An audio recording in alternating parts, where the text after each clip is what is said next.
hindi ako nagkakamali, nandito yung, ayun yung tinutuluyan ni Diwata dati, Diwata Paris, sa kabilang tulay. O dito ba sa tulay na to? Lalangoy ako? Saan nakatira si Diwata dati? Doon? Ah, ay ngayon saan yung ano niya, tindahan niya? Sa Jokno, dito. Ay, kaya pala no. Sabi ko nga parang nakita ko yun eh, yung tulay na yun eh. Kaibigan ng nanay mo? Oo.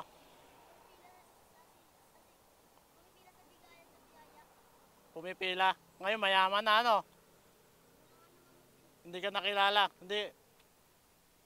Hindi nakilala ang mama mo. Grabe naman yon. Kaibigan ng mama mo? Kaibigan daw ng mama niya.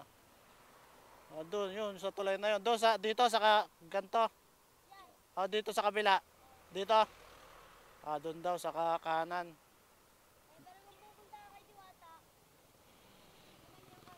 Punta ako doon.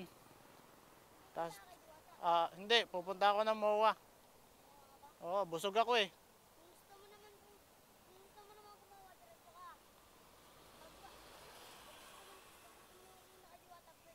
Pwede,